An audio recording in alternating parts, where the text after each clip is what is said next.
Hello guys, मैं सिंह साहब from IIT Indore आप सभी का स्वागत करता हूं अपने यूट्यूब चैनल पर। तो आज हम इस वीडियो में शुरू करेंगे कोऑर्डिनेशन कंपाउंड। जहां देखो डी ब्लॉक पढ़ा रहा था तब भी कोऑर्डिनेशन की कमेंट आ रही थी हैं, तो काफ़ी डिमांड है इस चैप्टर की।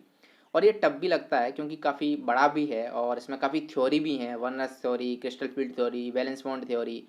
और उनके बेसिस पे काफ़ी क्वेश्चन इसमें बनाए जा सकते हैं। ठीक है, हाइब्रिडाइजेशन निकालना। और ये चैप्टर टफ लगने का रीज़न एक ये भी है कि इसमें डी ब्लॉक का भी है, पिछले जो रिडॉक्स वगैरह वो भी आ जाते हैं, कलर वगैरह भी आ जाते हैं, एटॉमिक स्ट्रक्चर से भी यहाँ पे कुछ चीज़ें ली गई हैं। तो ये चैप्टर क्या है ना, इंडिपेंडेंट नहीं है, बाकी चैप्टर्स का भी इसमें काफ़ी रोल है। तो इस चैप्टर को आपको अच्छे से कर लेना चाहिए क्योंकि 3-4 क्वेश्चंस कॉम्पिटिटिव एग्जाम्स में आ जाते हैं। केमिकल बॉन्डिंग, पी ब्लॉक और उसके बाद कोऑर्डिनेशन, इनऑर्गेनिक केमिस्ट्री के ये 3 बहुत बड़े चैप्टर हैं। काफ़ी वेटेज है इनका एग्जाम्स में, है ना, तो इसको अच्छे से कर लेना। और बोर्ड के लिए इतना ज़्यादा नहीं पढ़ना पड़ता है, यदि आप एनसीईआरटी को थोड़ा सा अच्छे से पढ़ लेते हो और कुछ क्वेश्चंस कर लेते हो तो हो जाएगा। और इसमें नोमेनक्लेचर है ना, तो वो भी काफ़ी टफ लगता है क्योंकि नाम वगैरह देना है ना, तो उसकी काफ़ी प्रैक्टिस आप करोगे तो वो अच्छे से आपको समझ में आएगा, तभी आएगा जब आप उसको प्रैक्टिस करोगे।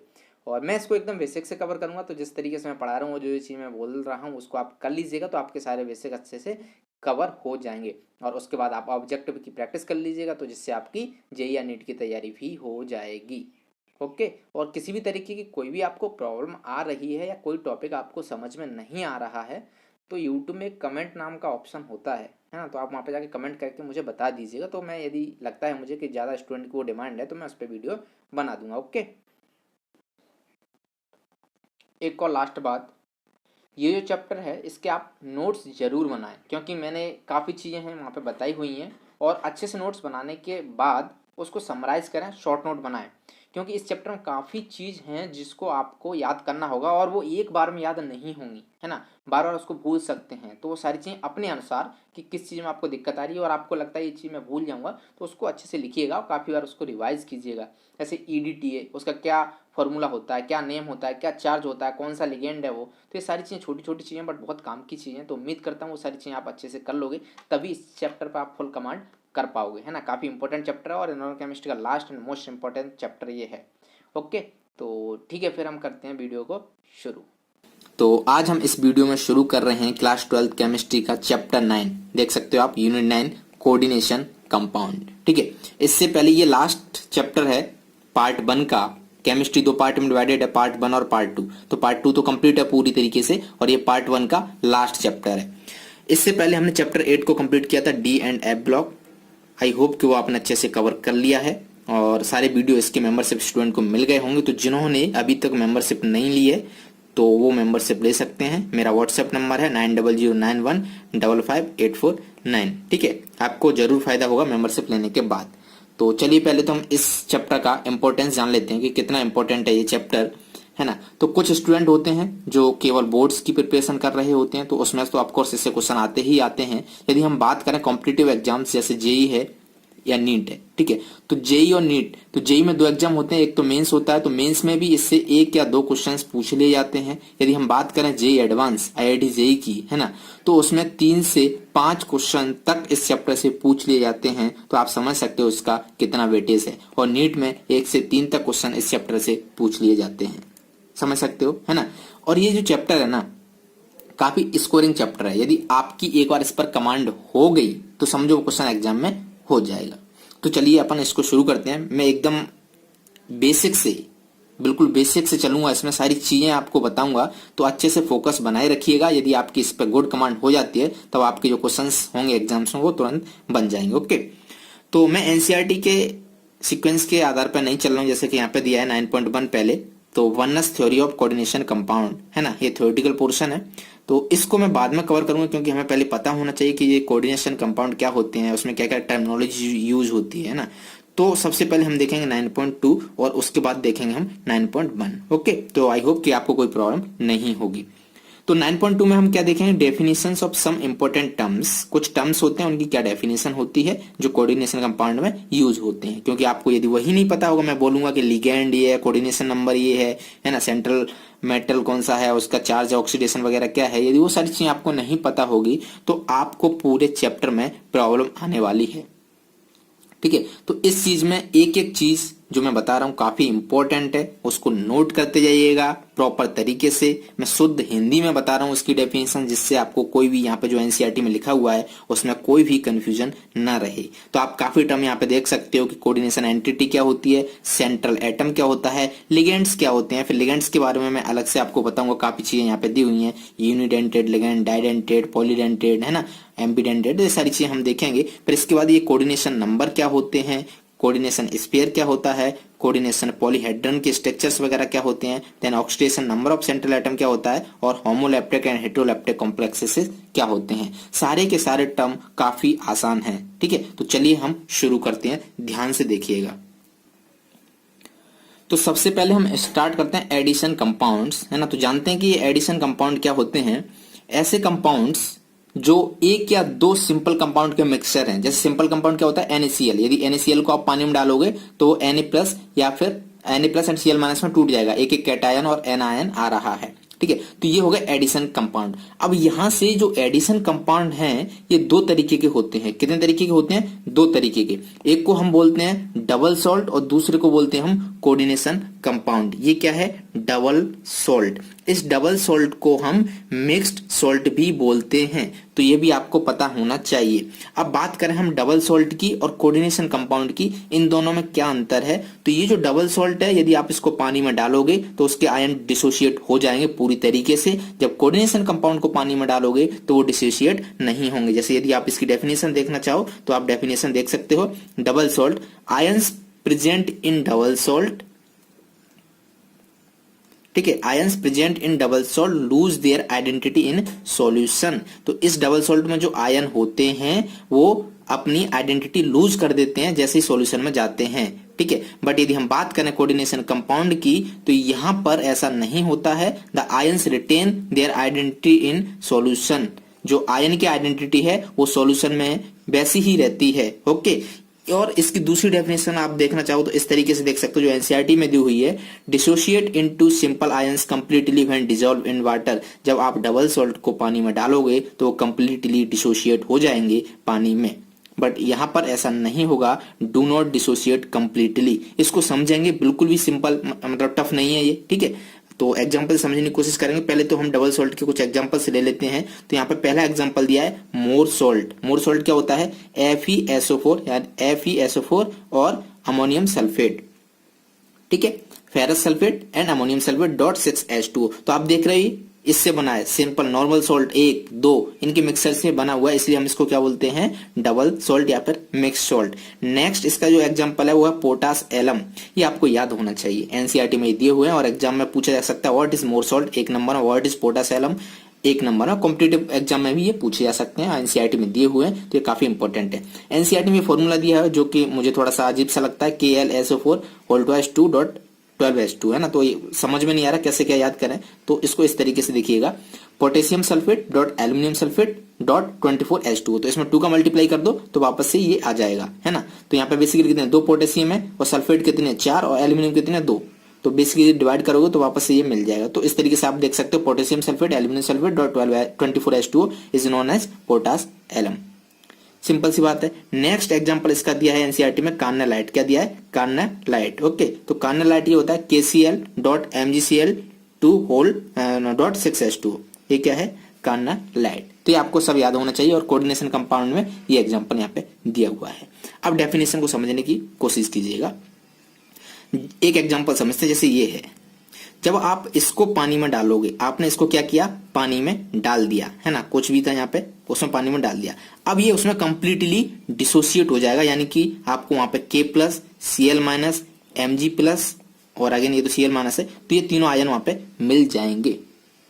बट कोऑर्डिनेशन कंपाउंड के साथ ऐसा नहीं होता है। अब यदि जब आप इसको पानी में डालोगे तो आप पाओगे कि K+ के आयन मिलेंगे उधर और एक कॉम्प्लेक्स मिलेगा FeCN6 जिस पर चार्ज होगा, यहाँ पे कितने 4 है ना, तो यहाँ पे 4-, ठीक है। तो आप यहाँ पे देख रहे हो जो Fe है और Cn है ये कंप्लीटली डिसॉल्व नहीं है, है ना। आपको Cn- का और अदर जो भी है Fe2+ या Fe3+ उसके आयन सेपरेटली नहीं मिलेंगे। तो ये एज इट इज रहने वाला है ना। तो ये कंप्लीटली डिसोशिएट नहीं होते हैं, इसलिए इनको हम क्या बोलते हैं, कोऑर्डिनेशन कंपाउंड, ठीक है। तो अब हमने इसको देख लिया।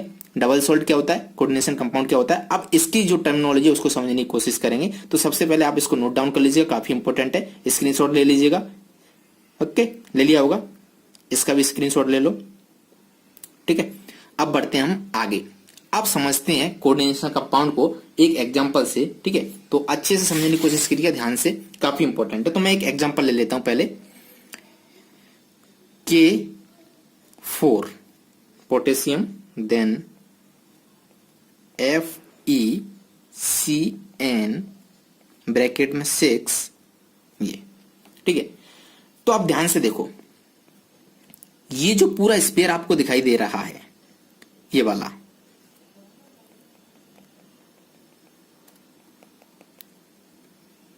हाँ या ना, तो इसको हम बोलते हैं कोऑर्डिनेशन स्फीयर। क्या बोलते हैं, कोऑर्डिनेशन स्फीयर। समझ में आ गया। ये जो ब्रैकेट के अंदर बंद है इसको हम क्या बोलते हैं, कोऑर्डिनेशन स्फीयर। और ये जो बाहर आपको K+ दिखाई दे रहा है ना, K4, इसको क्या बोलते हैं हम, काउंटर आयन। क्या बोलते हैं, काउंटर आयन। और इसका दूसरा नाम होता है आयोनाइजेशन स्फीयर। ठीक है, ये सारे शब्द बहुत इंपॉर्टेंट है, समझने की कोशिश कीजिएगा। ये जो ब्रैकेट है इसको यदि आप तोड़ोगे, इसको यदि आप पानी में डालोगे तो किस तरीके से डिसोशिएट होगा, यहाँ पर K+ के आयन आएंगे और एक कॉम्प्लेक्स बनेगा FeCN6 की पावर 4-। ठीक है, तो ये इस तरीके से टूटेगा। तो ये जो है ये क्या है, काउंटर आयन। क्या है, काउंटर आयन। और ये जो है वो क्या है, कोऑर्डिनेशन स्फीयर। समझ में आ गया, सिंपल सी बात है। अब यहां पर इसके अंदर जो आपको दिखाई दे रहा है ये FeCN6, इसको हम क्या बोलते हैं, कोऑर्डिनेशन एंटिटी। Coordination entity. ठीक है, इसके अंदर ये जो ब्रैकेट के अंदर उसको क्या बोलेंगे, कोऑर्डिनेशन एंटिटी। और ये जो पूरा है ये क्या है, हमारा कोऑर्डिनेशन स्फीयर। समझ में आ गया। ठीक है, अब थोड़ा सा और आगे बढ़ते हैं। ये मेटल आयन क्या होता है, तो यहां पर ये जो मेटल दिखाई दे रहा है इसी को हम बोलते हैं central metal. Central metal ion.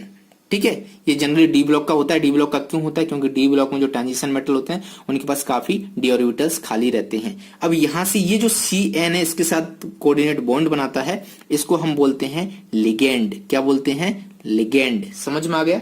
ठीक है, अब देखो ध्यान से देखो, इन दोनों के बारे में जो इंपॉर्टेंट चीज मैं बताने जा रहा हूं। सेंट्रल मेटल आयन है, इसके पास कुछ चार्ज होता है ना, इसके पास जो चार्ज होता है इसी को हम बोलते हैं ऑक्सीडेशन नंबर। आपसे पूछा जाएगा ना, what is oxidation number, oxidation number बताइए, इसका ऑक्सीडेशन नंबर बताइए। तो इस मेटल आयन के पास जितना चार्ज है, जैसे यदि ये +2 में है तो कोऑर्डिनेशन नंबर हो गया 2, +3 में है तो कोऑर्डिनेशन नंबर हो गया +3। ठीक है, समझ में आ गया। ये क्या हो गया, चार्ज क्या बोलते हैं, ऑक्सीडेशन नंबर। अब ये जो मेटल है Fe, इसको हम बोलते हैं मेटल M। ये क्या करता है, लोन पेयर लेता है, लोन पेयर लेता है, इसलिए इसको हम बोलते हैं लोन पेयर एक्सेप्टर, यानी कि लोन पेयर एक्सेप्टर। और इस लोन पेयर एक्सेप्टर को क्या बोलते हैं हम, लुईस एसिड। समझ में आ गया, लुईस एसिड क्या होता है, लोन पेयर एक्सेप्टर क्या होता है। अब लिगेंड की बात करते हैं। ये लिगेंड क्या काम करता है, लिगेंड इसके साथ कोऑर्डिनेट बॉन्ड बनाता है। क्या करता है, फॉर्म कोऑर्डिनेट बॉन्ड। कैसे फॉर्म होता है कोऑर्डिनेट बॉन्ड, ये क्या करता है, इसको लोन पेयर देता है ना। तो लोन पेयर डोनर इसको हम बोलते हैं, लोन पेयर डोनर।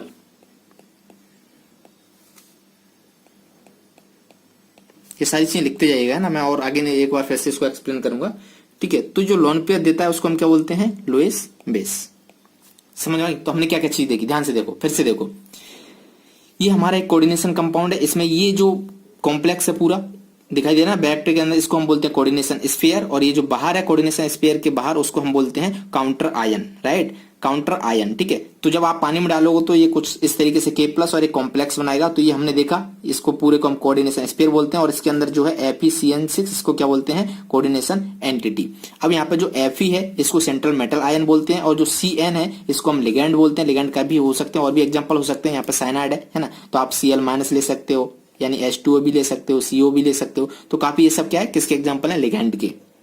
ठीक है, तो लिगेंड क्या होता है, लुईस बेस होता है। ये क्या करता है, लोन पेयर देता है। तो जो लोन पेयर देता है उसको क्या बोलते हैं, लोन पेयर डोनर। क्या बोलते हैं, लोन पेयर डोनर। वो क्या होता है, लुईस बेस। ठीक है, और ये कोऑर्डिनेट बॉन्ड बनाता है किसके साथ, मेटल आयन के साथ, सेंट्रल मेटल आयन के साथ। तो ये हमारा क्या होगा, सेंट्रल मेटल आयन हो गया। सेंट्रल मेटल आयन पर चार्ज जो होता है उसको क्या बोलते हैं, ऑक्सीडेशन नंबर। ठीक है, अब ये जो सेंट्रल मेटल आयन है इसको हम M बोले, तो ये क्या करता है, लोन पेयर इससे लेता है, इसलिए हम इसको क्या बोलते हैं, लोन पेयर एक्सेप्टर, यानी कि लुईस एसिड। ठीक है, समझ में आ गई सारी चीजें, सिंपल थी। ठीक है, तो बेसिकली हम क्या कर रहे हैं, ये जो हमारा सेंट्रल मेटल है और यहाँ पे कोई लिगेंड आ रहा है, लिगेंड के पास लोन पेयर है और यहाँ पर वैकेंट डी ऑर्बिटल है, तो ये अपने इसको दे देता है ना। तो यहाँ पे ये जो बॉन्ड बनता है इसको हम बोलते हैं कोऑर्डिनेट बॉन्ड। तो ऐसे कंपाउंड जिसमें कोऑर्डिनेट बॉन्ड पाया जाता है उनको हम क्या बोलते हैं, कोऑर्डिनेशन कंपाउंड।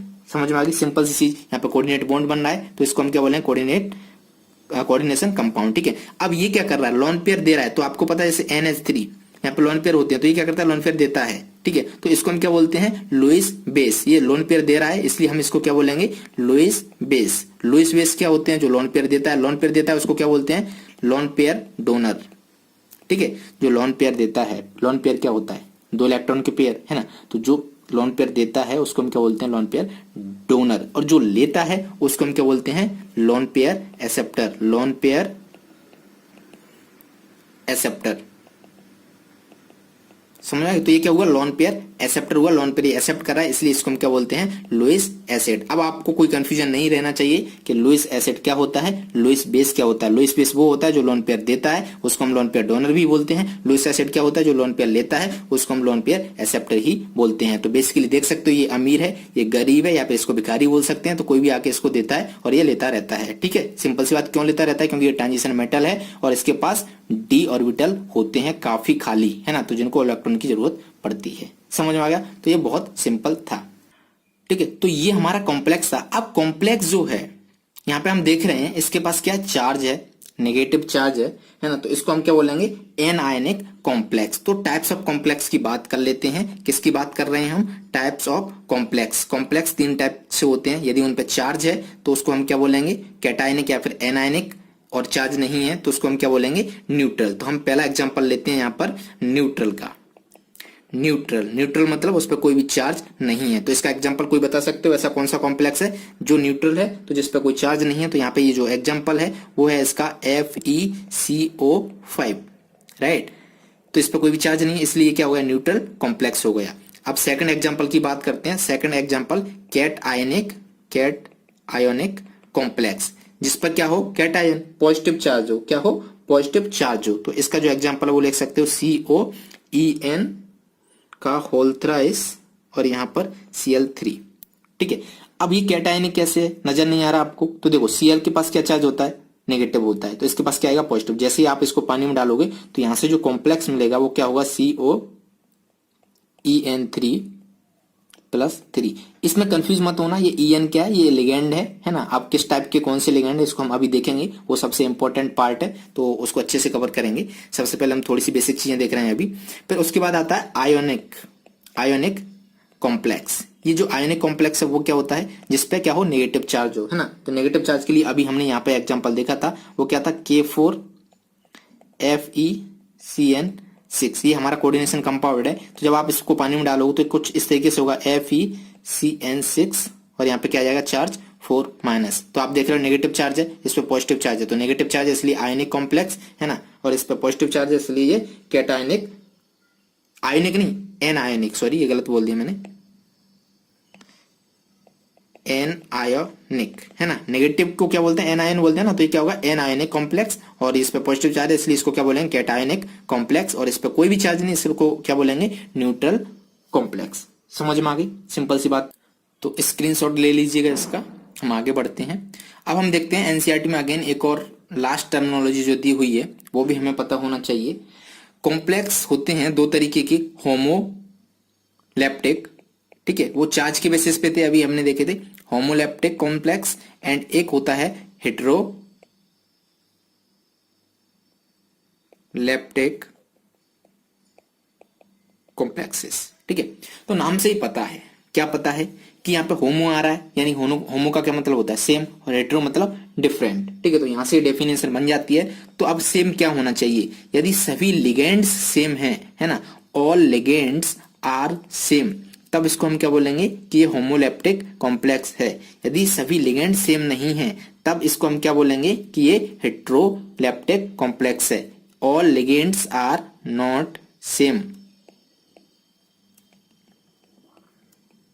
ठीक है, यदि इनके एग्जाम्पल की बात करें तो क्या कोई आप एक एग्जाम्पल देख सकते हो, तो सिंपल सा एग्जाम्पल है, सभी लिगेंड क्या है, सेम होना चाहिए। तो जो अभी हमने लिया K4FeCN6, ठीक है, तो इसमें कितने लिगेंड है, टोटल 6 लिगेंड है। कितने लिगेंड है, टोटल 6, और 6 की 6 क्या है, CN है।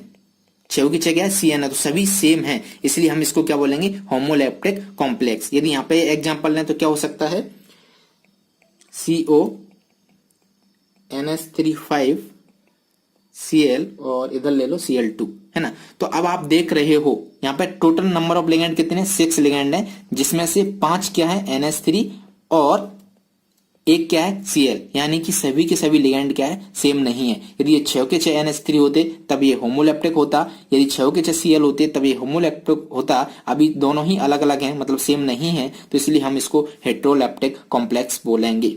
समझ में आ गया, सिंपल सी चीज थी। यदि और एग्जांपल इसका देखना चाहते हो तो एक और एग्जांपल मैं आपको बता देता हूं, जैसे ले लो CONS36, है ना, Cl2, तो यहीं से इसको मैंने लिख दिया। तो आप देख रहे हो सभी के सभी लिगेंड क्या है, NH3 है, सभी के सभी सेम है, इसलिए क्या हो जाएगा, होमोलैप्टिक कॉम्प्लेक्स। यदि इसकी बात करें तो इसमें कोई और एग्जांपल ले सकते हो, जैसे मान लो K3COOX2Cl2, ठीक है। तो आप देखो यहाँ पे ये लिगेंड अलग है, ये लिगेंड अलग है, इसलिए ये क्या हो जाएगा, हेट्रोलैप्टिक कॉम्प्लेक्स। आई होप कि समझ में आ गया। एक बार फिर से रिपीट कर देता हूँ, होमोलैप्टिक कॉम्प्लेक्स वो होते हैं जिसमें सभी लिगेंड सेम होते हैं, हेट्रोलैप्टिक कॉम्प्लेक्स वो होते हैं जिसमें सभी लिगेंड सेम नहीं होते हैं। ठीक है, यहाँ पे सभी के सभी CN है, यहाँ सभी सभी NH3 है, यहाँ पर NH3 और Cl है, OX और Cl है, जो कि अलग अलग हैं, इसलिए इनको हम हेट्रोलैप्टिक बोलेंगे और इनको हम होमोलैप्टिक बोलेंगे। सो सिंपल, समझ में आ गया।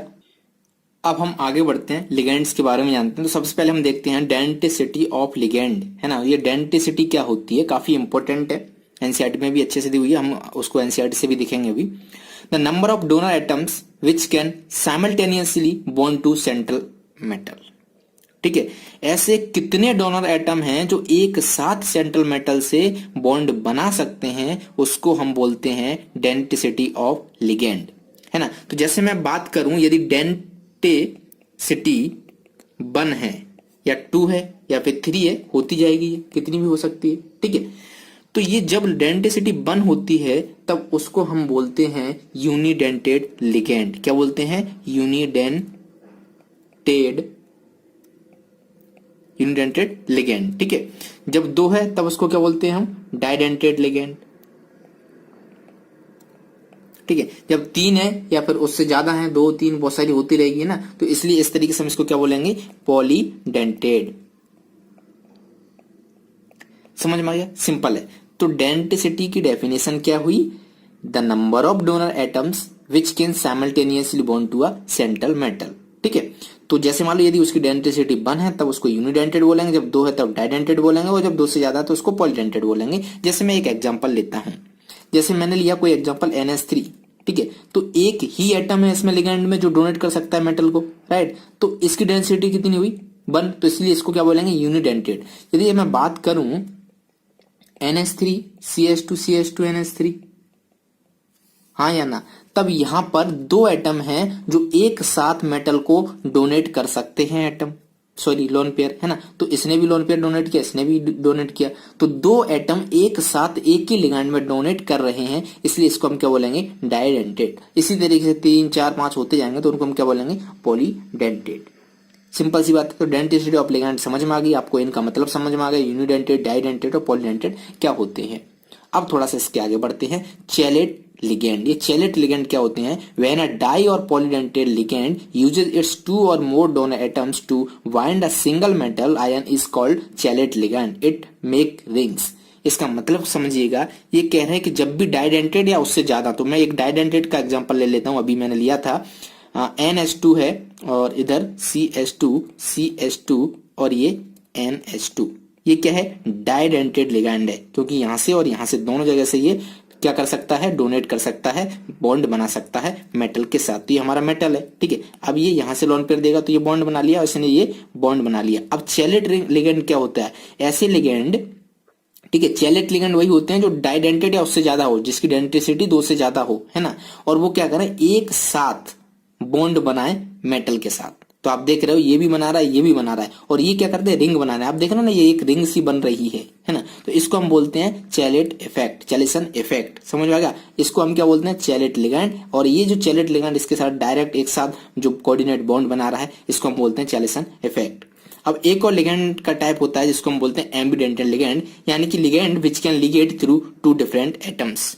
एक ही लिगेंड है जो अलग अलग एटम से बॉन्ड बना सकता है। जैसे मैं बात करूं HCN की, तो एक बार ये नाइट्रोजन इसको डोनेट करेगा मेटल को, है ना, तो इस तरीके से बॉन्ड बनाएगा, और दूसरी बार इसको हम लिखते हैं NCS, ये सल्फर इसके साथ बॉन्ड बनाएगा, समझ आएगा। तो इसको हम क्या बोलेंगे, एम्बीडेंटल लिगेंड है। दूसरा इसका एग्जांपल आप लिख सकते हो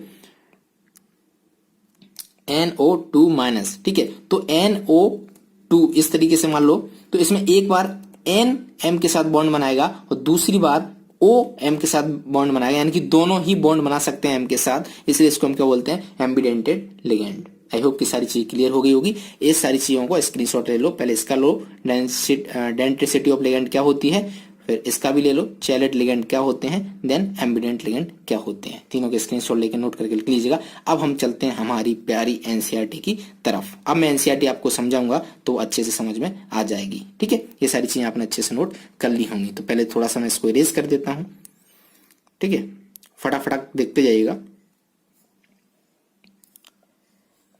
हम स्टार्ट कर रहे हैं 9.2 टर्मिनोलॉजी। तो सबसे पहले हम बात करते हैं कोऑर्डिनेशन एंटिटी क्या होती है ना। तो ये जो कॉम्प्लेक्स है कोऑर्डिनेशन में, इसके अंदर ये जो लिखा हुआ है इसको हम क्या बोलते हैं, कोऑर्डिनेशन एंटिटी। जैसे NiCO4 ये क्या है, कोऑर्डिनेशन एंटिटी, और ये पूरा पूरा क्या है, कोऑर्डिनेशन स्फीयर। समझ में आ गया, सिंपल सी बात है। अब बात करते हैं हम सेंट्रल एटम की। सेंट्रल एटम हम देख चुके हैं, वो क्या रहता है, एक in a coordination entity the atom to which a fixed number of ions are bound in a definite geometrical arrangement around it is called central atom, central atom, ठीक है। तो ये कह रहे हैं कि एक कोऑर्डिनेशन कंपाउंड में एक मेटल होता है, राइट, उसमें बहुत सारे लिगेंड एक पर्टिकुलर ज्योमेट्री में अरेंज होते हैं। तो ये जो मेटल है इसी को हम बोलते हैं सेंट्रल मेटल। इसकी ज्योमेट्री के बारे में इसी वीडियो में चर्चा करेंगे। देन हम बात करते हैं लिगेंड। लिगेंड क्या करते हैं, लिगेंड क्या होते हैं, है ना, ये कोऑर्डिनेट बॉन्ड बनाते थे। एक ऐसे कंपाउंड या स्पीसीज जो कोऑर्डिनेट बॉन्ड बनाते थे, जो लोन पेयर देते थे, डोनेट करते थे मेटल के साथ, उसको हम क्या बोलते थे, लिगेंड बोलते थे।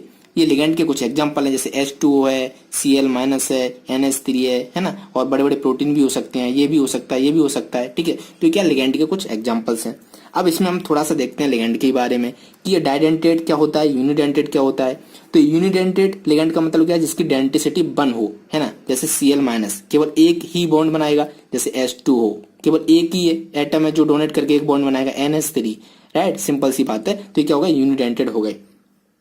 अब डाइडेंटेड की बात करते हैं। तो डाइडेंटेड की डेंटिसिटी कितनी होनी चाहिए, 2 होनी चाहिए, यानी कि 2 एटम उसमें होने चाहिए जो क्या कर सकें, एक साथ 2 बॉन्ड बना सकें, ठीक है। तो इसमें देखो 2 एटम है, 2 डोनर एटम है इसमें, है ना, तो 2 डोनर एटम है, यानी कि 2 डोनर एटम यहां से भी बॉन्ड बना सकते हैं, यहां से भी बॉन्ड बना सकते हैं। तो इसको इसलिए क्या बोलेंगे हम, डाइडेंटेड। अब बात करते हैं हम पॉलीडेंटेड की। तो उसमें बहुत सारे डोनर एटम हो, है ना, बहुत सारे बॉन्ड बना सकें, तो उसको हम क्या बोलेंगे, पॉलीडेंटेड। अब कुछ लिगेंड्स जो आपको याद होना चाहिए वो मैं आपको यहाँ पे बता देता हूँ, जो एग्जांपल में काफी मतलब एग्जाम में भी काफी पूछे जाते हैं एक नंबर में। सबसे इंपॉर्टेंट है यहाँ पर ethylene diamond tetra acetate ion, इसको हम बोलते हैं EDTA4-। तो ये दिया है, ये क्या है, इथाइलिन, ठीक है, डायमाइन, और ये 4 एसिटेट है, इसलिए इसको हम बोलते हैं टेट्रा एसिटेट आयन। तो आप देख सकते हो 4 टेट्रा एसिटेट हैं, 2 N है और CH2, इसलिए इथाइलिन डायमाइन टेट्रा एसिटेट। इसको हम शॉर्ट फॉर्म में बोलते हैं EDTA।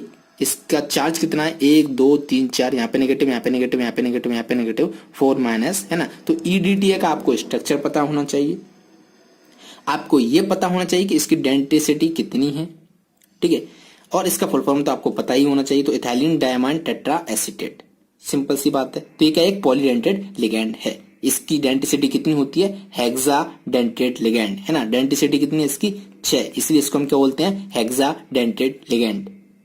सिंपल सी बात है। तो काफी कुछ, यदि मान लो ये 3-4 मार्क्स में आया, right short note on EDTA, तो पहले आपको ईडीटीए लिखना होगा, फिर बताना होगा उसका फुल फॉर्म क्या है, फिर उसका स्ट्रक्चर क्या है, कि एक पॉलीडेंटेड है तो फिर उसकी डेंटिसिटी क्या है, ये एक हेक्साडेंटेड लिगैंड है, इसकी डेंटिसिटी कितनी है, 6। सिंपल सी बात है। तो ये क्या कर सकता है, it can bind through 2 nitrogen and 4 oxygen atoms to a central metal ion. तो यहां पर ये बॉन्ड बना सकते हैं और ये ऑक्सीजन 4 जो बॉन्ड बना सकते हैं। तो डेंटिसिटी इसकी कितनी होगी, 6, इसलिए इसको हम बोलेंगे हेक्साडेंटेड। समझ में आ गया, ठीक है। तो डेंटिसिटी हमें पता चल गया। अब उसके बाद हमने देखा था चैलेट लिगैंड, है ना। तो चैलेट लिगैंड क्या होते थे, ये जनरली डाइडेंटेड या पॉलीडेंटेड लिगैंड होते हैं जो एक साथ बॉन्ड बनाते हैं सेंट्रल मेटल के साथ, तो इसलिए हम इसको क्या बोलते थे, चैलेट लिगैंड, ठीक है। और ये रिंग फॉर्म करते थे। जैसे कोई भी एग्जांपल मैंने लिया था, एक NH2 यहाँ पे CH2 तो इस तरीके से मेटल होगा तो क्या करेंगे, रिंग बनाएंगे, ठीक है। जैसे यहाँ पे ये मेटल है तो ये भी देगा, ये भी देगा, ये भी देगा, ये भी देगा, और ये पीछे से दे रहे होंगे तो क्या बनाएंगे, रिंग बनाएंगे। समझ में आ गया। तो इसको हम क्या बोलते हैं, चैलेट लिगैंड। बाकी मैं सारी इनको डिटेल में आपको समझा चुका हूँ, बस एनसीईआरटी एक बार दिखा रहा हूँ जिससे आपको समझ में आ जाए कि एनसीईआरटी कितनी चीजें मैंने आपको कवर करा दी हैं। ओके, अब इसके बाद हम डेंटिसिटी देख चुके हैं। उसके बाद हम बात करते हैं एम्बिडेंटेड लिगैंड। तो ये क्या होते हैं, ligand which can Liggett through 2 different atoms is called ambidentate ligand. एक ही लिगैंड है, उसमें 2 अलग अलग एटम से वो क्या कर सके, कोऑर्डिनेट बॉन्ड बना सके। जैसे हम बात करें NO2-, ये क्या है, NO2-। ध्यान रहे एग्जाम में इसका एग्जाम्पल आपसे पूछा जा सकता है, तो ये पता होना चाहिए। NO2-, HCN- क्या है, ये एम्बिडेंटेड लिगैंड है। एक बार ये नाइट्रोजन M के साथ बॉन्ड बना सकता है और ऑक्सीजन भी M के साथ बॉन्ड बना सकता है। तो यहाँ पे देख सकते, एक बार नाइट्रोजन, पर दोनों एक साथ नहीं बना सकते। ऐसा नहीं होगा कि नाइट्रोजन भी बनाए ऑक्सीजन बनाए, ऐसा नहीं होगा, है ना। एक बार नाइट्रोजन बनाएगा, दूसरी बार ऑक्सीजन बनाएगा, तो इसलिए इसको हम क्या बोलते हैं, एम्बिडेंटेड लिगैंड। इसी तरीके से थायोसाइनेटो और ये आइसोथायोसाइनेटो, ठीक है। तो जो HCN- है, इसको भी हम क्या बोलते हैं, एम्बिडेंटेड लिगैंड, ठीक है। एक साथ सल्फर इसके साथ बॉन्ड बना सकता है, दूसरी बार नाइट्रोजन इसके साथ बॉन्ड बना सकता है। तो आई होप कि ये भी क्लियर हो गया होगा एम्बिडेंटेड लिगैंड क्या होते हैं। अब हम बात करते हैं कोऑर्डिनेशन नंबर की। तो कोऑर्डिनेशन नंबर क्या होता है, the coordination number of a metal ion in a complex can be defined as the number of ligands donor atom to which the metal is directly bonded. आप simply बोल सकते हो कि जितने कोऑर्डिनेट बॉन्ड बन रहे हैं उसी को हम क्या बोलते हैं, कोऑर्डिनेशन नंबर। जैसे यहाँ पे मैं बात करूं मेटल की, जैसे कोई एग्जांपल ले लेता हूं, PtCl6 ये लिया हुआ है, तो टोटल Cl- कितने, 6, है ना। और एक Cl एक बॉन्ड बनाता है, तो इसका कोऑर्डिनेशन नंबर क्या हुआ, 6 हुआ।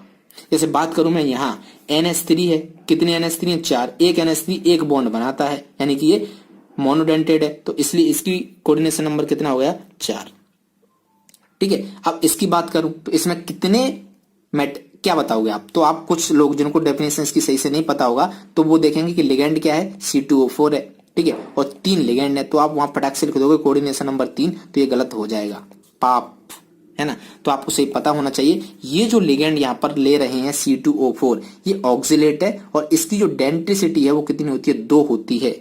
यानी कि एक लिगेंड 2 बॉन्ड बनाएगा तो 3 लिगेंड 6 बॉन्ड बनाएगी, यानी कि इसका कोऑर्डिनेशन नंबर कितना हुआ, 6, ठीक है। 3 × 2 6, समझ में आ गया। तो इसका ये जो ऑक्सिलेट है ना, इसका भी आपको पता होना चाहिए। इसका मैं फॉर्मूला आपको यहाँ पे बता देता हूं, C_O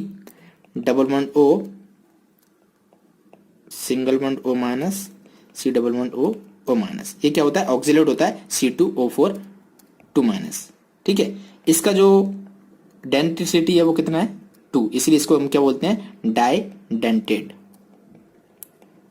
ठीक है, डाइडेंटेड, समझ में आ गया, ठीक है। तो इसकी जो वो कोऑर्डिनेशन नंबर है वो कितना हो गया, 6 हो गया। अब इसकी बात करें, अब यहां पर देखो EN क्या है, डाइडेंटेड है ना, तो 3 EN है, तो टोटल इसका कोऑर्डिनेशन नंबर क्या हो गया, 6 हो गया, समझ आया। तो इस तरीके से आप देख सकते हो, इनके कोऑर्डिनेशन नंबर हम निकाल सकते हैं। अगेन मैं आपको थोड़ा सा फिर से बता देता हूं, ये स्ट्रक्चर्स कुछ जो है वो आपको पता होना चाहिए। जैसे C2O4 ये क्या है, ऑक्सिलेट है, इसका स्ट्रक्चर क्या होता है, इथेन 1,2 डायमान, इसको हम बोलते हैं। इसकी डेंसिटी कितनी होती है, ये डाइडेंटेड है ना, तो ये 1 2, ठीक है। और EDTA के बारे में बता चुका हूं, और बाकी जो भी होंगे आते जाएंगे मैं आपको बताता जाऊंगा। तो ये स्ट्रक्चर भी आपको पता होना चाहिए। तो ये हम देख चुके हैं बेसिकली कि कोऑर्डिनेशन नंबर क्या होता है। It is important to note here that coordination number of a central atom ion is determined by only number of sigma bond, not pi bond, ठीक है। तो ये ध्यान रखना आपको। अब कोऑर्डिनेशन स्फीयर, तो कोऑर्डिनेशन स्फीयर में बता चुका, कॉम्प्लेक्स जो पूरा है इसके अंदर जो भी हो चार्ज हो, इस पूरे को हम क्या बोलते थे, कोऑर्डिनेशन स्फीयर। और इसके बाहर जो भी है, जैसे बात करें हम इसकी, ठीक है। तो ये K प्लस आयन ये क्या होंगे, काउंटर आयन होंगे, और ये जो पूरा होगा FeCN6 की पावर 4 माइनस, तो इसको हम क्या बोलेंगे, कोऑर्डिनेशन स्फीयर। ये भी मैं आपको अच्छे से बता चुका हूं। ओके, अब हम चलते हैं नेक्स्ट टॉपिक पर, कोऑर्डिनेशन पॉलीहेड्रन। कोऑर्डिनेशन पॉलीहेड्रन क्या होता है, ये जो लिगेंड है इनका क्या अरेंजमेंट है, ठीक है, उस पर्टिकुलर अरेंजमेंट को हम क्या बोलते हैं कि किस तरीके से ये अरेंज है, उसी को बात करते हैं कोऑर्डिनेशन पॉलीहेड्रन। समझने की कोशिश कीजिएगा इसका क्या स्ट्रक्चर है, हमें ये कैसे पता चलेगा। तो ये कोऑर्डिनेशन कंपाउंड दिया हुआ है। जनरली जो हम कोऑर्डिनेशन कंपाउंड देखेंगे, कोऑर्डिनेशन पॉलीहेड्रा देखेंगे, ये क्या होंगे, ऑक्टाहेड्रल, स्क्वायर प्लेनर या फिर टेट्राहेड्रल। जनरली मोस्ट कॉमन है, बाकी ये भी हो सकते हैं, ट्राइगोनल बाई पिरामिडल भी हो सकता है, स्क्वायर पिरामिडल भी हो सकता है। तो एक एक एग्जांपल से समझने की कोशिश करते हैं। बाकी ये केमिकल बॉन्डिंग का पार्ट है, यदि आपका केमिकल बॉन्डिंग स्ट्रांग है क्लास 11 का, तब इसमें कोई दिक्कत नहीं होगी। हम सबसे पहले बात करते हैं ऑक्टाहेड्रल की। तो ये जो एग्जांपल यहाँ पे दिखाई दे रहा है CONH3 6, ठीक है, और यहाँ पर कुछ चार्ज है 3+। तो यहाँ पर ये क्या है, हमारा लिगेंड है। टोटल नंबर ऑफ लिगेंड कितने हैं, 6, यानी कि इसका जो कोऑर्डिनेशन नंबर है वो कितना है, 6। तो 6 कोऑर्डिनेशन नंबर। अब ये किस वे में अरेंज होंगे, है ना, तो वो उसको हम क्या बोलते हैं, कोऑर्डिनेशन पॉलीहेड्रन। तो ये क्या है, ऑक्टाहेड्रल। इसका जो स्ट्रक्चर होगा वो क्या होगा, ऑक्टाहेड्रल। ऑक्टाहेड्रल क्या होता है, ये सेंट्रल मेटल है, तो 4 तो आ जाते हैं स्क्वायर प्लेनर में, और बाकी एक एक ऊपर नीचे आ जाता है। तो इसको इस तरीके से समझिएगा, हमारे पास टोटल 6 लिगेंड है, ठीक है, दिखाई दे रहा है 6 लिगेंड है। ये हमारा सेंट्रल मेटल है, ये स्क्वायर प्लेनर है, प्लेन है, ये एक प्लेन है ना, ऊपर नीचे कुछ नहीं है इसके, केवल ये प्लेन है। तो एक लिगेंड यहाँ, एक यहाँ, एक यहाँ, एक यहाँ, और मेटल यहाँ, यानी कि 4 लिगेंड इस तरीके से अरेंज हो गए। तो ये स्क्वायर प्लेनर में अरेंज हो गए 4, बचे कितने, 2, टोटल 6, 4 अरेंज हो गए, 2 बचे। तो उसका स्ट्रक्चर क्या होता है मैं उसको बता देता हूं आपको। तो कुछ इस तरीके से वो बनता है, ठीक है। तो ये 4 तो यहां पर अरेंज हो गए, 1 2 3 4, बाकी बचे हुए 2, एक ये है यहां और दूसरा यहां, देखो ध्यान से, एक यहां दूसरा यहां, ठीक है। तो इसको हम बोलते हैं ऑक्टाहेड्रल, है ना। 1 2 3 4 ये स्क्वायर प्लेनर, दूसरा एक यहां एक यहां, समझ में आ गया। तो ये ऑक्टाहेड्रल होगा। इसी तरीके से टेट्राहेड्रल, टेट्राहेड्रल में क्या होता है, 4 पेन लो सिंपली, एक यहाँ, दूसरी यहाँ, दूसरी यहाँ, तीसरी यहाँ। तो देख सकते हो ये टेट्राहेड्रल का स्ट्रक्चर दिया हुआ है, ठीक है। ये हमारा क्या था, स्क्वायर प्लेनर था, ऑक्टाहेड्रल, ये टेट्राहेड्रल, और ये स्क्वायर प्लेनर। स्क्वायर प्लेनर तो सिंपली ये है, इसको रख दो, ये स्क्वायर प्लेनर है, ठीक है। तो स्क्वायर प्लेनर में कितना आ जाएंगे, 4 आ जाएंगे। उसके बाद हमारा ट्राइगोनल बाइपिरामिडल। तो ट्राइगोनल बाइपिरामिडल में ये जो हम यहाँ पर स्क्वायर प्लेनर ले रहे हैं ना, यहाँ पर सिर्फ ट्रायंगल ले लो, ठीक है। तो ये हमने ट्रायंगल ले लिया, बाकी एक ऊपर एक नीचे। तो ये हो गया हमारा ट्राइगोनल बाइपिरामिडल।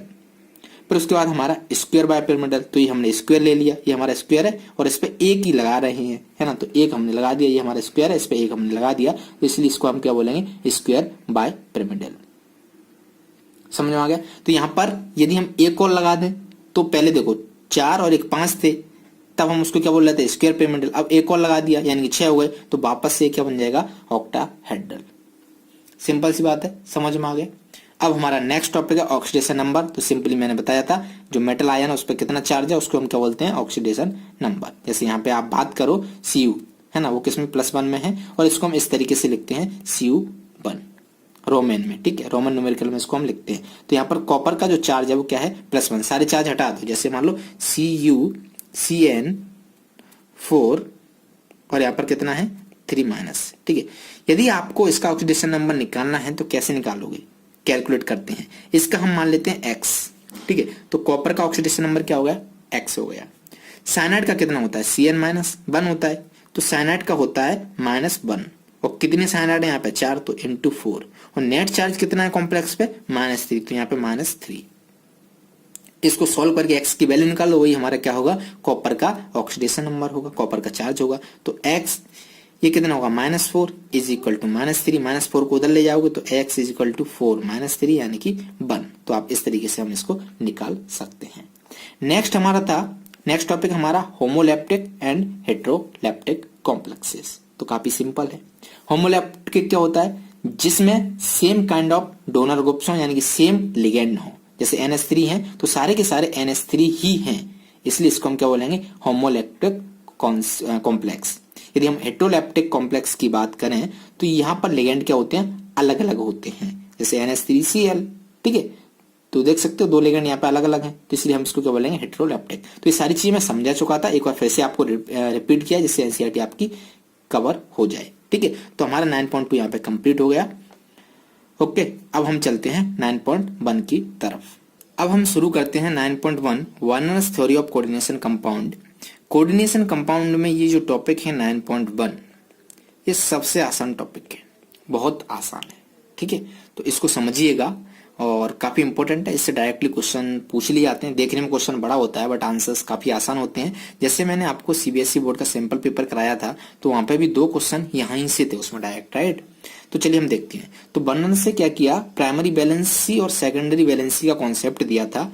जैसे उसने कोई बाइनरी कंपाउंड्स लिए, CrCl3 आप दिखाई दे रहे हैं, COCl2 PdCl2, COCl2 PdCl2, ठीक है। तो यहाँ पर ये बाइनरी कंपाउंड क्यों, क्योंकि 2 ही कंपाउंड है, मतलब 2 ही एलिमेंट है यहाँ पे, एक तो क्रोमियम और यहाँ पे क्लोरीन, यहाँ पे कोबाल्ट और क्लोरीन, और यहाँ पे PD और क्लोरीन, ठीक है। तो अब इसने प्राइमरी बैलेंसी का कॉन्सेप्ट दिया, तो उसने देखा कि यहाँ पे 3 प्राइमरी बैलेंसी, यहाँ पे 2 हैं और यहाँ पे 2 हैं। कैसे, ये जो Cl है इसको हम बोलते हैं प्राइमरी बैलेंसी, ठीक है। अब उसने एक और काम किया, कोबाल्ट क्लोराइड लिया, है ना, +3 में, ये +3 में तो COCl3 बनेगा, और कुछ अमोनिया लिया, ठीक है। और फिर इसकी रिएक्शन कराई किसके साथ, XsNO3 के साथ कोल्ड में। तब उसने देखा कि जो AgCl के मोल हैं वो डिफरेंट मोल आ रहे हैं, कभी तो 3 मोल आ रहे हैं, कभी 2 मोल आ रहे हैं, कभी 1 आ रहा है, ठीक है। उसने क्या किया, कोबाल्ट क्लोराइड और अमोनिया इनका मिक्सर लेके रिएक्शन कराई AgNO3 के साथ। तब उसको 3 मोल मिले AgCl के, कभी 2 मिले, कभी 1 मिले, तो अलग अलग मोल आ रहे थे, है ना। तो उसके बेसिस पे, कुछ ऑब्जर्वेशन के बेसिस पे उसने कुछ अपने पोस्टुलेट दिए। अब ये जो कोबाल्ट है इसका कोऑर्डिनेशन नंबर कितना होता है, 6 होता है। तो इसको 6 एलिमेंट की जरूरत पड़ेगी अंदर, ठीक है। तो ऐसी कुछ सिचुएशन थी कि 1 मोल इसने लिया COCl3.6NH3 का, ये कंपाउंड क्या होता है, येलो होता है। तब यहाँ से हमें 3 मोल मिले, जब ये लिया तब 2 मिले, जब 4NH3 लिया तब 1, और यहाँ पे 4NH3 लिया तब 1, ठीक है। तो तब जब जो कोबाल्ट है उसके साथ 6 ग्रुप्स हैं, चाहे वो अमोनिया हो या केवल क्लोराइड हो या फिर दोनों का मिक्सर हो, तो उसने कुछ इनको अरेंज किया इस टेबल में, ठीक है।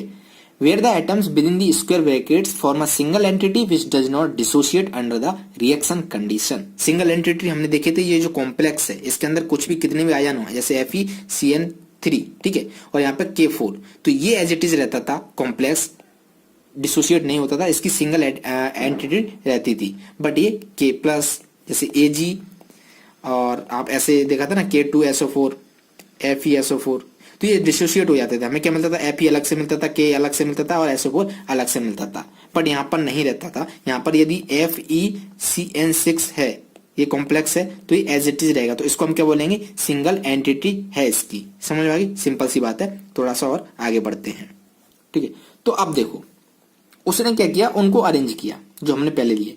CONH3 कोऑर्डिनेशन नंबर कितना है, CO का 6 है ना। तो 6 कंपाउंड इसके साथ जाएंगे, 6 लिगेंड इसके साथ जाएंगे, तो 6 NH3 के NH3 पूरे चले गए, तो 3 Cl बाहर आ गए। यहाँ पर कितने थे, 6 NH3 थे और 3 Cl थे, तो 6 के 6 अंदर चले गए, तो बाहर कितने आएंगे, 3 Cl बाहर आएंगे। तो इसलिए इसका क्या बनेगा, 3 मोल बनेगा, क्योंकि जितने Cl बाहर रहेंगे उतने AgCl मिलेंगे। कैसे, इसको समझने की कोशिश की, सिंपल है। जैसे मैंने इसका लिया CONH3 4 और यहाँ पे Cl2 2 है, ठीक है। अब यहाँ पर मान लो 1 Cl है, जब आप इसको पानी में डालोगे तो ये कुछ इस तरीके से CONH3 4 Cl2 और यहाँ पे प्लस, ठीक है, और ये Cl- इस तरीके से ब्रेक होगा। तो इसकी तो जो एंटिटी है वो सेम रहेगी, है ना, और इसकी अलग रहेगी। तो ये जो कितने Cl मिले, हमें 1 मिले। तो जब आप इसका रिएक्शन कराओगे AgNO3 के साथ, तो यहाँ पे Ag+ और Cl- है, एक ही Cl- है, ये क्या एक्सेस में, इसकी हमें पास कमी नहीं है, ये बहुत सारे हैं। तब हमें 1 मोल मिल जाएगा इसका AgCl का। यदि यहाँ पर 2 Cl होते तब हमें 2 AgCl मिलते, यहाँ पे 3 होते तब हमें 3 AgCl मिलते। यदि यहाँ पे Br होता या आयोडीन होता तब भी हमें AgBr मिलता या फिर AgI मिलता। सिंपल सी बात है, तो उससे कंफ्यूज मत होना। ओके, अब यहाँ पर ये जो है फिक्स्ड एंटिटी वाले कंपाउंड्स, राइट, तो इसको इसने नाम दिया सेकेंडरी वैलेंसी, जो क्या पानी में जाके डिसोशिएट नहीं हो रहे हैं, ठीक है। तो Werner propose the term second valency for the number of groups bond directly to the metal ion. In each of these examples the secondary valency are 6। तो यहाँ पे आप देख सकते हो सेकेंडरी वैलेंसी क्या है, 6 है। तो बेसिकली जो कोऑर्डिनेशन नंबर हमने देखा है उसी को हम क्या बोलते हैं, सेकेंडरी वैलेंसी बोलते हैं। और जो हमारे काउंटर आयन है उसको हम क्या बोलते हैं, प्राइमरी वैलेंसी। समझने की कोशिश करना, जो कोऑर्डिनेशन नंबर होता है उसी को सेकेंडरी वैलेंसी बोलते हैं, और जो हमारा काउंटर आयन होता है उसी को प्राइमरी वैलेंसी बोलते हैं। ठीक है, इस एग्जांपल को समझने की कोशिश करो। ये सिंपल सी एक टेबल है। तो उसने क्या किया, यहाँ पे पहले उसके पास 6 NH3 थे तो 6 के 6 अंदर चले गए। फिर उसके बाद 5 NH3 थे तो 5 NH3 और 1 Cl ले तो बाहर 2 Cl आ जाएंगे। फिर उसके पास 4 NH3 थे तो 4 NH3 यहाँ पे हो गए और 2 Cl ले लेगा तो 1 Cl बाहर बचेगा, क्योंकि 3 ही Cl थे। ठीक है, तो इसमें से 2 गए तो 1 यहाँ बचा, और यहाँ पे भी 2 गए तो 1 यहाँ बचा। अब सबसे बड़ी बात यह है कि आप देखो जब आप इसको पानी में डालोगे, है ना, तो ये जो कंपाउंड है उसको हम क्या बोलेंगे, ये एक ही कंपाउंड है और ये 3 आयन है ना। तो यहाँ से 1 आयन मिलेगा, यहाँ से 3 आयन मिलेगा, तो इलेक्ट्रोलाइट का रेशियो क्या होगा, 1:3 रेशियो होगा। ठीक है, यहाँ पे भी इसका क्या मिलेगा, 1, और इसके कितने मिलेंगे, 2, तो इसलिए 1:2। और यहाँ पे तो 1 है और ये 1 है। ठीक है, तो 1:1। अब ऐसा नहीं होगा कि CO अलग आए, यहाँ पे Cl अलग आए, NH3 अलग आए, ठीक है, 2 Cl आए, 4 NH3 आए, तो ऐसा नहीं होता है। तो इसलिए इसको हम क्या बोलते हैं, कॉम्प्लेक्स बोलते हैं। तो इसके बारे में तो हम पढ़ चुके हैं, समझ में आ गया। अब इसके बेसिस पे एक और चीज आपको दिखाई दे रही है यहाँ पे, ये जो 2 कंपाउंड है, ठीक है, इनका जो फॉर्मूला है, एम्पिरिकल फॉर्मूला, वो क्या आइडेंटिकल है, COCl3.4S3 4NH3, देख रहे हैं ना, COCl3 मतलब 3Cl 4NH3, बट प्रॉपर्टीज अलग अलग हैं इसकी, क्योंकि यहाँ पे ग्रीन कलर है, यहाँ पे वॉयलेट कलर है ना। तो इस कंपाउंड्स को हम क्या बोलते हैं, आइसोमर। ये आपस में एक दूसरे के आइसोमर होंगे। ठीक है, तो ये सब एनालिसिस करने के बाद बर्नर से हमने कुछ पोस्टुलेट दिए, तो यहाँ पे 4 पोस्टुलेट दिखे हैं, तो ये आपको पता होना चाहिए फटाक से। तो कोऑर्डिनेशन कंपाउंड में 2 वैलेंसी होती हैं। जो मेटल्स होते हैं वो 2 टाइप की लिंकेज से जुड़े हुए होते हैं, एक को हम बोलते हैं प्राइमरी वैलेंसी और दूसरे को हम बोलते हैं सेकेंडरी वैलेंसी। कुछ नहीं है, कंफ्यूज मत होना। कोई भी एग्जांपल ले लो, K4 जैसे यही ले लो, CO NH3 4 और Cl2, और बाहर ले लो Cl-। ठीक है, तो ये जो अंदर जुड़े हुए हैं, ये जो कोऑर्डिनेशन नंबर हम उसको बोलते थे, इसी को हम क्या बोलेंगे, अंदर वाले लिगेंड्स को हम क्या बोलेंगे, प्राइमरी सेकेंडरी वैलेंसी, और जो बाहर वाला है उसको हम क्या बोलेंगे, प्राइमरी वैलेंसी। ठीक है, तो primary valency are normally ionisable. तो जो प्राइमरी वैलेंसी है वो क्या रहती है, आयनाइजेबल रहती है। हमने देखा था ना, आयनो जो आयनाइजेबल स्पेयर वो क्या होता था, वहां बताया था। ठीक है, तो यदि यहाँ पर 2 है तो प्राइमरी वैलेंसी कितनी हो जाएगी, 2 हो जाएगी। तो दी सेटिस्फाइड बाय नेगेटिव आयंस, तो इसका जो चार्ज आप देख सकते हो क्या है, नेगेटिव है। उसके बाद थर्ड है सेकेंडरी वैलेंसी। ये क्या रहती है, नॉन आयनाइजेबल, क्योंकि आपको पता है कॉम्प्लेक्स के अंदर है तो इसकी एंटिटी क्या है, 1 है, सेम सिंगल एंटिटी है, एक की रहेगी, और ये आयनाइज नहीं होगी। ऐसा नहीं होगा कि CO अलग हो जाए, NH3 अलग हो जाए, Cl2 हो जाए, वैसा नहीं होगा। और ये जो सेकेंडरी वैलेंसी है ये क्या है, इसी को हम कोऑर्डिनेशन नंबर बुलाते थे, और एक पर्टिकुलर मेटल के लिए क्या रहती है, फिक्स्ड रहती है। सिंपल सी बात है। The ions groups bound by the secondary linkage to the metal have characteristic spatial arrangement correspond to the different coordination compounds. ठीक है, तो ये एक सेकेंडरी लिंकेज है, इसकी नंबर या अलग अलग होने की वजह से इसका जो अरेंजमेंट होता है वो अलग अलग होता है। ठीक है, इसी अरेंजमेंट को हम क्या बोलते थे, कोऑर्डिनेशन पॉलीहेड्रा हमने देखा था। और ये क्या होता है, ऑक्टाहेड्रल हो सकता है, टेट्राहेड्रल हो सकता है, या स्क्वायर प्लेयर हो सकता है। These species within the square bracket are coordination entities और complexes। तो हमने ये भी देखा था कि ये जो है इसको हम क्या बोलते हैं, कोऑर्डिनेशन एंटिटी। अभी हम पढ़ रहे हैं वर्नर्स थ्योरी, तो उसने क्या क्या दिया है तो उसके हिसाब से आप देख लो। ठीक है, और इसके आउटसाइड जो आयन है इसको हम क्या बोलते थे, outside the square bracket are called counter ions. ठीक है, तो ब्रैकेट के अंदर जो है इसको हम बोलते हैं कोऑर्डिनेशन एंटिटी, ब्रैकेट के बाहर है उसको हम बोलते हैं काउंटर आयन। मैंने शुरुआत यहीं से की थी तो ये आपको अच्छे से याद होगा। He further postulate octahedral, tetrahedral, square planar geometrical shape। तो शेप के बारे में हम देख चुके हैं और ये जनरली कॉमन है, बट काफी हैं जो और भी देते हैं। ठीक है, तो इसके एग्जांपल देख सकते हो, जैसे ये है, इसका कोऑर्डिनेशन नंबर 6 है, इसका कोऑर्डिनेशन नंबर 5 है, इसका नहीं इसका भी 6 है, Cl और यहाँ पर 5, तो 5 1 6, यहाँ पर 2 Cl है, 4 NH है, तो इसका कोऑर्डिनेशन नंबर 6 है। तो ये सभी की सभी क्या है, ऑक्टाहेड्रल है। यदि हम बात करें NiCO4 की और PtCl4 की, ठीक है, तो यहाँ पर कोऑर्डिनेशन में 4 है, इसका 4 है, तो इसका 4 है, तो ये क्या टेट्राहेड्रल है, और ये क्या है, स्क्वायर प्लेनर है। अब इनका कोऑर्डिनेशन नंबर दोनों का ही 4 है। ठीक है, उसके बाद भी इनकी ज्योमेट्री अलग अलग आ रही है, इनका शेप अलग अलग आ रहा है। इसका रीजन क्या है, ये टेट्राहेड्रल आ रहा है, स्क्वायर प्लेनर आ रहा है, तो इसको हम आगे देखेंगे क्रिस्टल फील्ड थ्योरी में। काफी बड़ा है और डिफिकल्ट भी है ना, तो यही सबसे इंपॉर्टेंट है कोऑर्डिनेशन का, तो उधर हम देखेंगे। अब यहाँ पर एक एग्जाम्पल दिया हुआ है इन्होंने, इसको समझने की कोशिश करते हैं, काफी सिंपल है। तो क्वेश्चन को पढ़िएगा पहले। On the basis of the following observation made with aqua solution assign secondary valency two metals in the following compounds. ठीक है, तो आपको क्या बताना है, सेकेंडरी वैलेंसी बताना है कि कितनी है इन 5 कंपाउंड की। अब यहां पर क्या दिया है, मोल्स दिए हैं AgCl के, जो प्रेसिपिटेट पर mole of the compounds with axis AgNO3। अब आपको पता है कि AgNO3 एक्सिस में है, तो बहुत ज्यादा है, और इसके साथ यदि आप रिएक्ट कराओगे Cl माइनस, तब हमें क्या मिलेगा, AgCl मिलेगा। यदि आप 2 रिएक्ट कराओगे तब हमें क्या मिलेगा, 2 AgCl मिलेगा। यदि आप 3 रिएक्ट कराओगे तो आपको क्या मिलेगा, 3 AgCl मिलेगा। यानी कि यहां से ये 2 मोल्स AgCl के हैं, तो यहां से हमें क्या मिलेगा, 2 Cl माइनस मिलेगा। यहां से हमें 2 Cl माइनस मिलेगा, 0 Cl माइनस मिलेगा, 1 Cl माइनस मिलेगा और 0 Cl माइनस मिलेगा। ठीक है, तो आप समझने की कोशिश करना, ये क्या है, PdCl2 4NH3। ठीक है, इसको थोड़ा सा जूम कर देता हूं, PdCl2.4NH3। अब यहां पर 2 मोल हमें मिले, 2 मोल मिले मतलब 2 Cl तो बाहर आ गई। ठीक है, क्योंकि 2 Cl बाहर आएंगी तो ये प्राइमरी बैलेंसी होगी, तभी तो ये रिएक्ट करेंगी, काउंटर आयन होंगी, और अंदर क्या होगा, PdNH3 4। ये 4 के 4 NH3 अंदर चले जाएंगे, है ना। तो ये जो सेकेंडरी बैलेंसी क्या होती है, इसके अंदर जितने भी लिगेंड है, नंबर ऑफ लिगेंड या कोऑर्डिनेशन नंबर, उसी को हम सेकेंडरी बैलेंसी बोलते हैं। तो सेकेंडरी बैलेंसी कितनी होगी इसकी, 4 हो गई।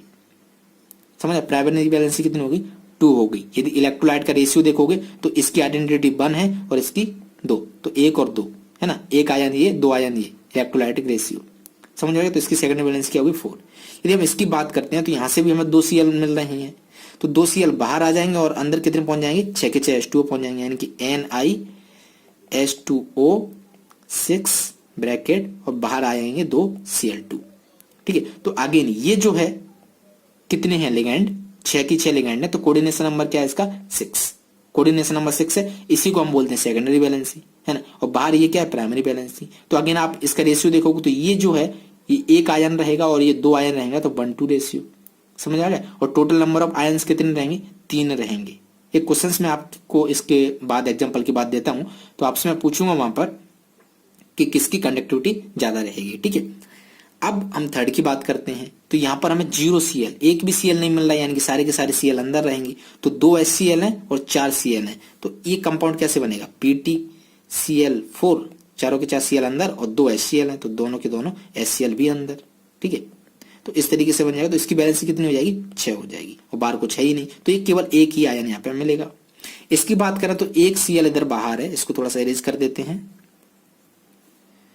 इससे देखो, है ना। तो इसका 1 Cl बाहर है, 1 Cl बाहर है, तो यानी कि अंदर कितने होंगे, 2 Cl होंगे। तो ये कुछ इस तरीके से होगा, ब्रैकेट के अंदर CO then Cl2 then NH3 और NH3 चारों के चारे अंदर हो जाएंगी, है ना।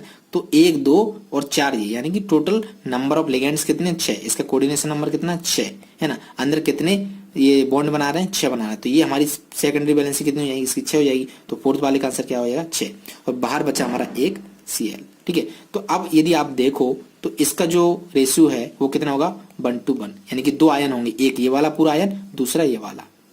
इसी तरीके से इसकी बात करते हैं तो Cl माइनस कितने, 0 है, यानी कि सारे के सारे अंदर हैं। तो इसको कैसे लिखेंगे, PtCl2 और ये NH3 का होल ट्वाइस, ये कॉम्प्लेक्स के अंदर, ब्रैकेट के अंदर। तो यहाँ पर 1 2 और 2 ये, तो टोटल 4 है, तो 4 सेकेंडरी बैलेंस। इसका कोऑर्डिनेशन नंबर कितना है, 4, तो सेकेंडरी बैलेंस कितनी हो जाएंगे, 4। समझ में आ गया। तो सिंपल सी बात ये होगी, ये हमारा खत्म हो गया। अब हम बात करते हैं थोड़ा सा एक एग्जांपल जो मैं आपको देना चाह रहा हूं। एग्जाम में क्वेश्चन आता है कंडक्टिविटी के ऊपर। कंडक्टिविटी क्या होती है, मतलब किसी में से क्या करंट वगैरह ज्यादा फ्लो होगा, तो आप कैसे पहचानोगे, it is directly proportional to number of ions. अब आपको मैं कुछ एग्जांपल दे रहा हूं, आपको ये बताना है कि इसमें से करंट ज्यादा फ्लो होगा। जैसे मैं लेता हूं यहाँ पे CO NH3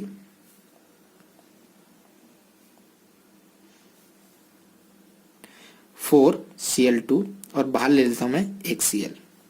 ठीक है, दूसरा मैं लेता हूं CO NH3 5 Cl और यहाँ पे 2 Cl ले लेता हूं बाहर।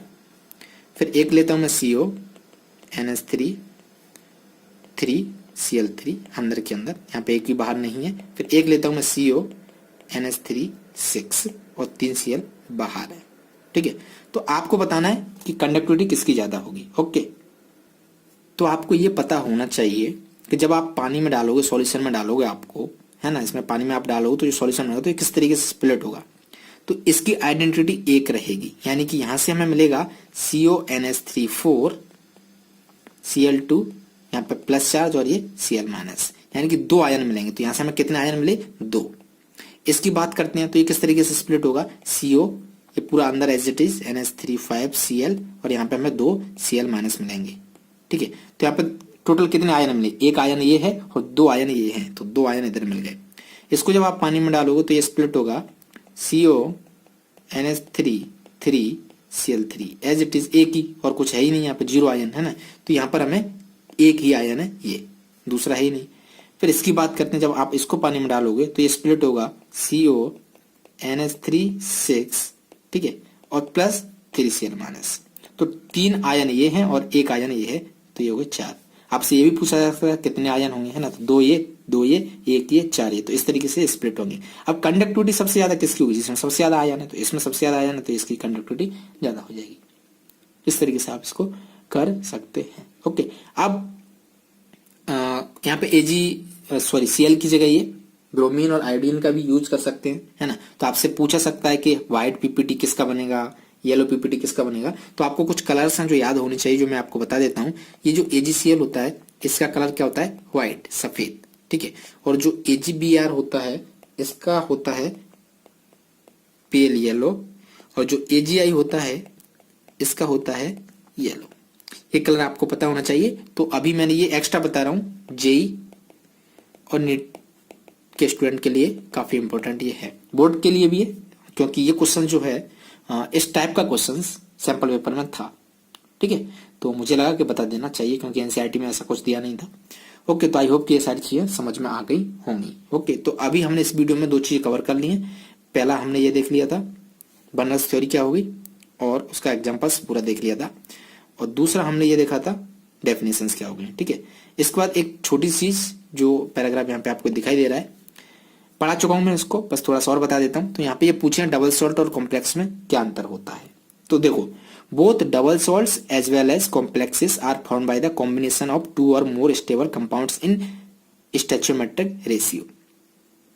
दोनों ही डबल सॉल्ट और कॉम्प्लेक्स, ठीक है, दोनों ही 2 या 2 से ज्यादा स्टेबल कंपाउंड के मिक्सचर से बनते हैं, और जो स्टोइचोमेट्रिक रेशियो वो दोनों का सेम रहता है।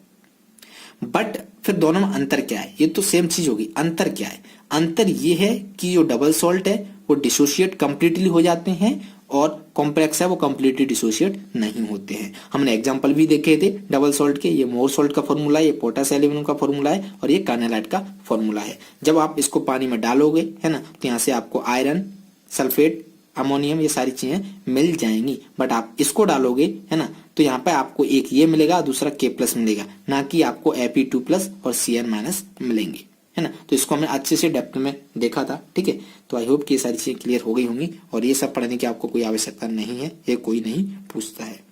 तो नेक्स्ट वीडियो में आप पढ़ के आइएगा थोड़ा सा, उसमें हम IUPAC नोमेनक्लेचर यानी कि नोमेनक्लेचर ऑफ कोऑर्डिनेशन कंपाउंड देखेंगे। ठीक है, तो ये काफी इंपॉर्टेंट है, क्योंकि पता ही नहीं रहता कि कोऑर्डिनेशन कंपाउंड का नामकरण कैसे करना है, और जब तक किसी का नामकरण नहीं पता होगा तो कैसे पहचान होगी कि ये कौन है। ओके, तो नामकरण बहुत जरूरी है। तो हम पढ़ेंगे नोमेनक्लेचर। ओके, तो चलिए फिर इस वीडियो को हम यहीं समाप्त करते हैं। होप कि ये चैप्टर आपको अच्छे से समझ में आया होगा, और पता नहीं क्यों स्टूडेंट केवल किसी चैप्टर के पहले पार्ट को देखते हैं, उसके बाद ट्रैफिक कम हो जाता है। पहले पार्ट में अच्छा खासा वॉच टाइम और व्यूज़ आएंगे, दूसरे तीसरे पर नहीं आते हैं, तो मुझे उसका रीज़न समझ में नहीं आता कि पहला ही पार्ट पसंद आता है बाकी नहीं आते हैं। तो इसका जो भी रीज़न है वो मैं, यदि कोई कमी है तो आप उससे बताइएगा।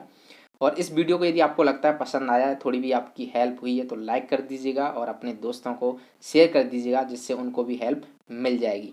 और काफ़ी स्टूडेंट बोलते हैं हमें इस वीडियो का पता ही नहीं चला ये वीडियो कब आया, तो उसका रीज़न ये है कि आपने चैनल को तो सब्सक्राइब किया होगा, बट एक नीचे घंटी टाइप का एक रिंग बेल होती है ना, उसको आप दबा दीजिएगा, जिससे जब भी वीडियो में डालूँ तो उधर भी घंटी बजे। ओके, तो उसका नोटिफिकेशन आपको मिल जाए, कोई भी वीडियो मिस ना हो। ओके, तो चलिए फिर हम मिलते हैं नेक्स्ट वीडियो में।